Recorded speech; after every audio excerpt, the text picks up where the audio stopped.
गुरुमुखो, कहा है कि संसार आसार में प्रेम रतन है सार। भगत जगत के बीच एक केवल प्रेम आधार। इस संसार में प्रेम एक ऐसा तत्व है जिसने सारे संसार को एक दूसरे के साथ जोड़ के रखा हुआ है और आपस में मिलजुल कर रहने के उसूल को शक्ति बख्श रहा है। यदि प्रेम न हो तो संसार की अवस्था एकदम खराब हो जाए और संसार आन की आन में रूखा सूखा खुश्क और फीका नजर आने लगे। यह प्रेम ही है जो सबके मनों में खुशी, आनंद, मिठास और सुंदरता का सामान बना हुआ है। तुम जिधर ध्यान दो प्रेम का रंग सब जगह दिखाई देगा। स्त्री पुरुष का नाता है तो प्रेम का है, पिता पुत्र का संबंध है तो प्रेम का है, भाई भाई का रिश्ता है तो प्रेम का है, मित्र मित्र के अंतर्गत देखो तो वहाँ प्रेम है। केवल मनुष्य ही क्या, पशुओं की ओर दृष्टि डालो तो वहाँ भी प्रेम ही का खेल नजर आता है। तात्पर्य यह है कि प्रेम एक ऐसा तत्व है जिसके आधार पर कुल सृष्टि ठहरी हुई है।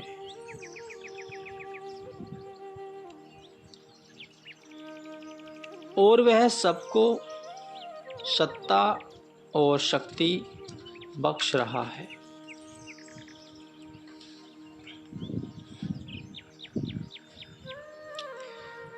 श्री रामायण में चौपाई आई है कि सो सुख कर्म धर्म जर जाऊं, जहाँ ने राम पद पंकज भाऊं, योग कुयोग ज्ञान अज्ञानो, जहाँ ने राम प्रेम प्रधानु।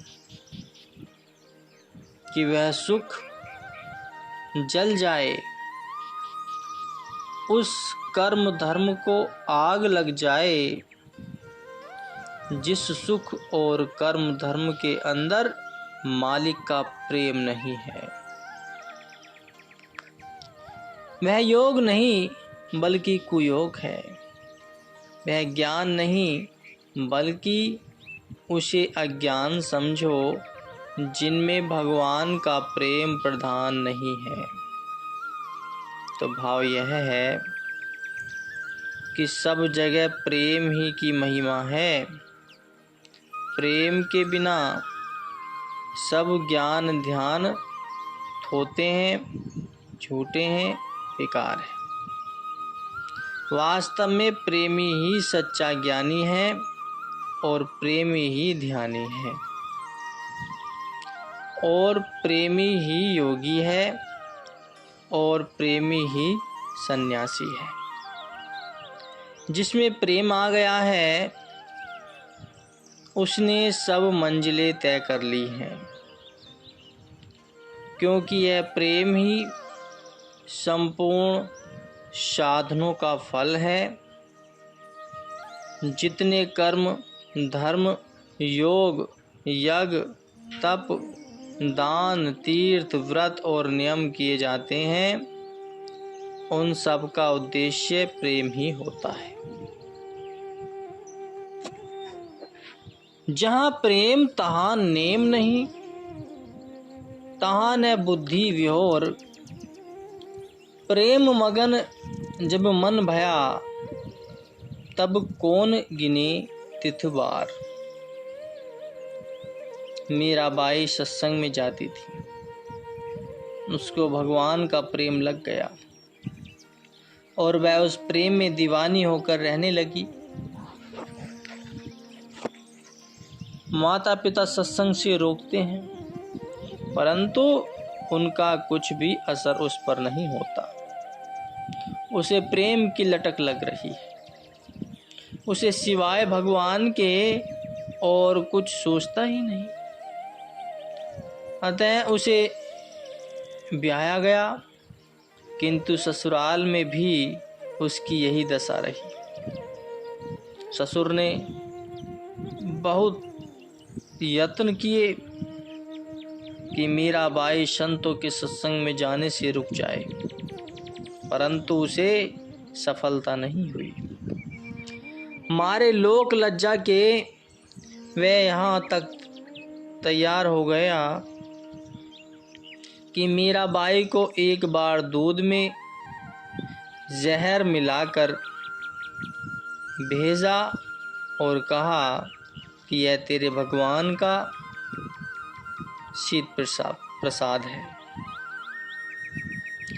ताकि इस बहाने वह दूध पी लेगी और मर जाएगी। परंतु मीराबाई पर उस जहर का भी कोई असर नहीं हुआ। फिर एक डब्बी में सांप बंद करके भेजा कि इसमें तेरे भगवान की मूर्ति है।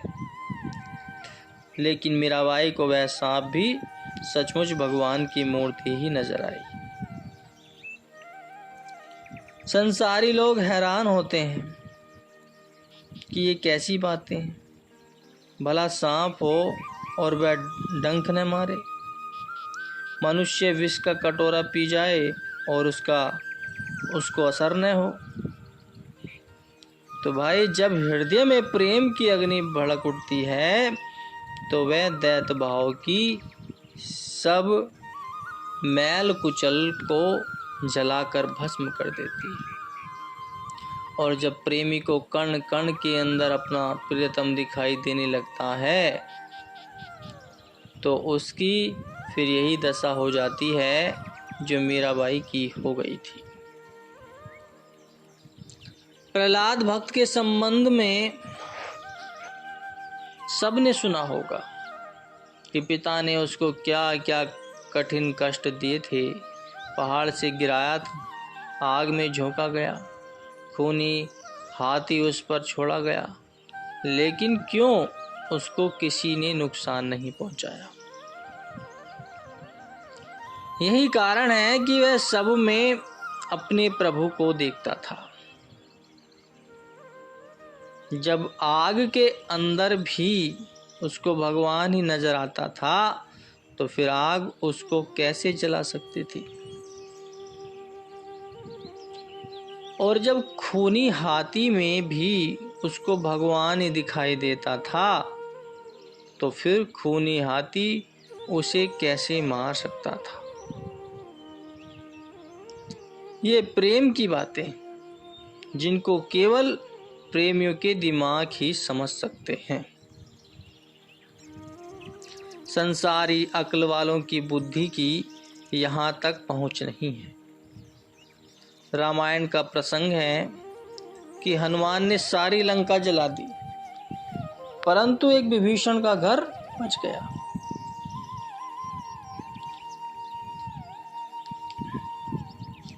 वर्णन है कि जारा नगर निमिष एक माही एक विभीषण को ग्रह नहीं। अर्थात एक पल भर में संपूर्ण लंका को जलाकर भस्म कर दिया, परंतु विभीषण भक्त का घर बच गया। कितनी आश्चर्यजनक बात है। कि तमाम शहर आग से जल कर राख हो जाए और एक मकान को ताव तक तपन तक न पहुँचे। इसका उत्तर इसमें बताया है कि जिही कर भगत अनल जिही सिरजा, जरा न सो तिही कारण गिरजा।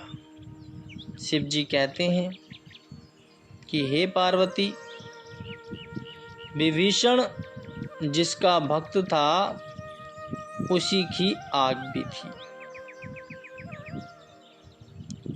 इस कारण से आग ने उसके घर को नहीं जलाया, क्योंकि जब मनुष्य ईश्वर परायण हो जाता है तो फिर कुदरत की समस्त शक्तियाँ उसकी सहायता करने लग जाती हैं।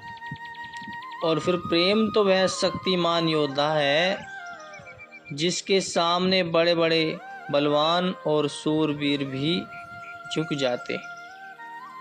और इस बात की तुम आप परीक्षा कर सकते हो।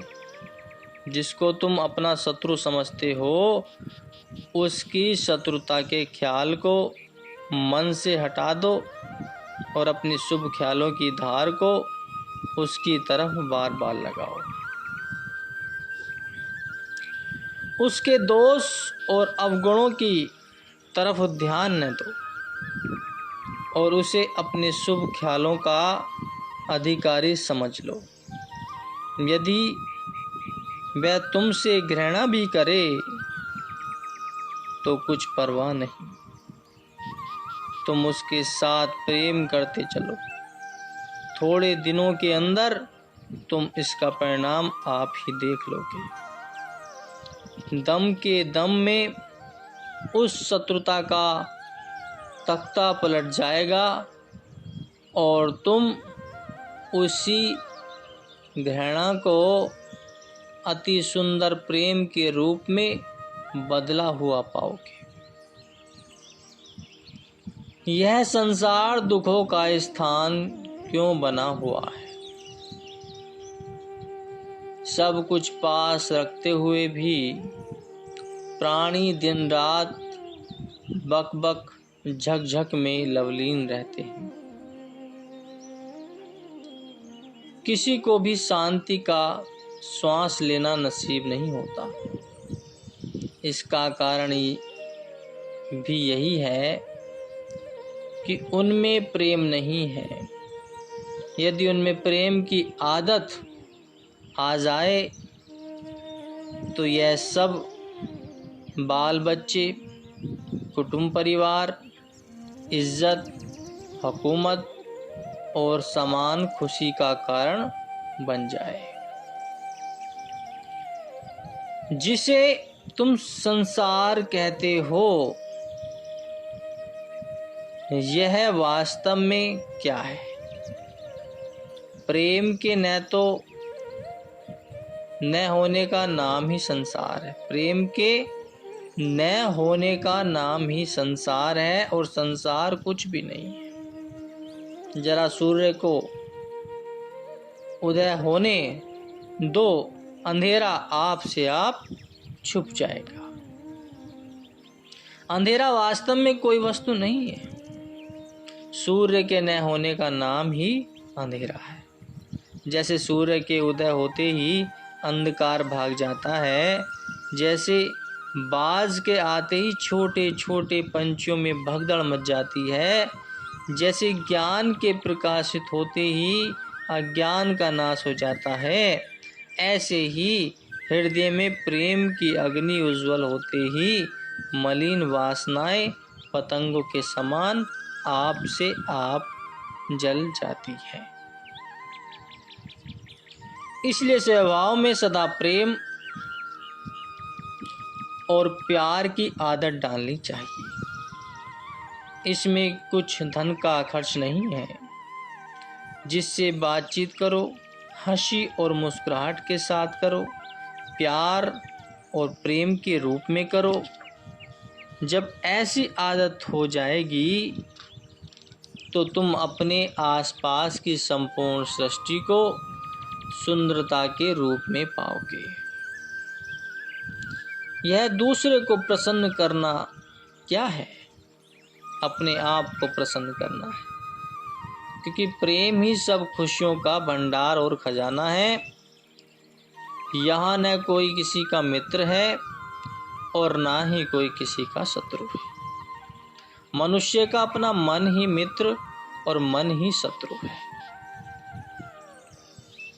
श्री कृष्ण जी महाराज कहते हैं कि मनुष्य को चाहिए कि संसार सागर से आप अपना उद्धार करें और अपनी आत्मा को अधोगति में जाने से बचाएं, क्योंकि यह जीवात्मा आप ही अपना मित्र है और आप ही अपना शत्रु है, और कोई दूसरा शत्रु या मित्र नहीं है। कबीर साहब कहते हैं कि पहले यह मन काग था, करता जीवन घात, अब तो मन हंसा भया, मोती चुन चुन खात। संतों का पंथ प्रेम का मार्ग कहलाता है। इसमें केवल प्रेम की महिमा है। उनके यहाँ सत्संग, भजन, अभ्यास आदि पर जोर दिया जाता है, परंतु उनका तात्पर्य भी प्रेम ही होता है। तुम देखते ही हो, प्रेम बस श्री रामचंद्र जी महाराज ने भिल्ली के जूठे बेर खाए।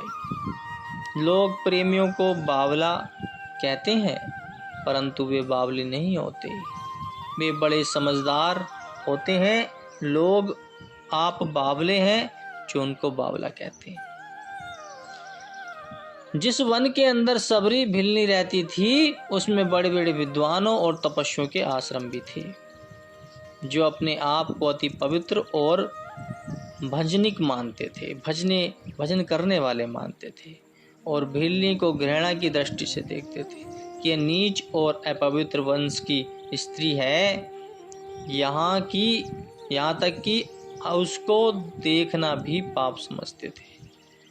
परंतु श्री रामचंद्र जी महाराज ने सबको ठुकराकर उस भिल्ली की कुटिया को ही भाग्यवान बनाया, और सबका मान तोड़कर जब आप भिल्ली के आश्रम पर पधारे तो भिल्ली हाथ जोड़कर प्रार्थना करने लगी। दोनों हाथ जोड़कर आगे खड़ी हो गई। अपने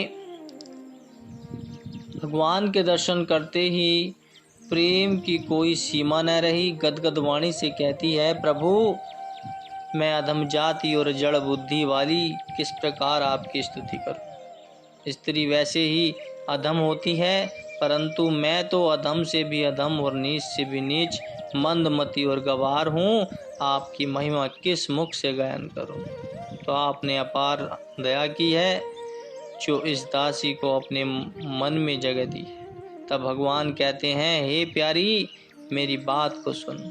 मैं तो केवल एक भक्ति का नाता मानता हूँ कि हे प्रिय, जाति पाति कुल धर्म और बड़ाई, धन बल परिवार गुण और चतुराई, ये सारी बातें हों, परंतु भक्ति के बिना मनुष्य ऐसा है जैसे जल के बिना बादल। अर्थात जिस प्रकार जल से हीन बादल व्यर्थ है, उसी प्रकार भक्तिहीन मनुष्य का संसार में भी आना व्यर्थ है। भिल्ली प्रसन्न होकर वन से वृक्षों के कोमल कोमल पत्ते तोड़कर लाई। उनका आसन बिछाकर भगवान को उस पर बिठाया और बेरों का भोग लगवाया। भगवान उसके बेरों को खाते भी हैं और साथ साथ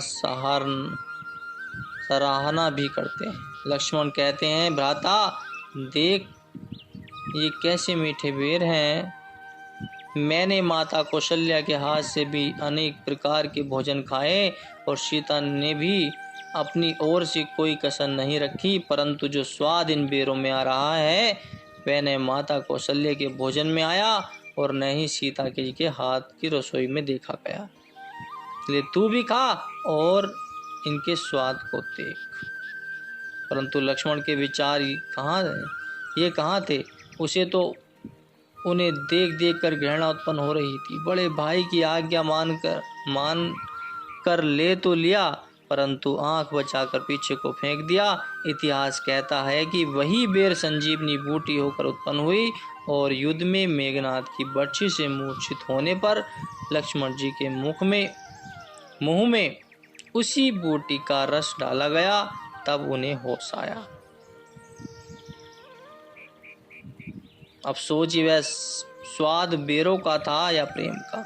लोग भूले हुए हैं जो पदार्थों में स्वाद और सुख मानते हैं। सुख पदार्थों में नहीं, सुख प्रेम के अंदर है। जिनमें प्रेम है वे अपने पास कुछ भी नहीं रखते हुए प्रसन्न रहते हैं, चुपचाप हंसते खेलते हुए संसार में रहते हैं और फूलों की तरह सबको सुगंधित करते हुए हंसते खेलते चले जाते हैं।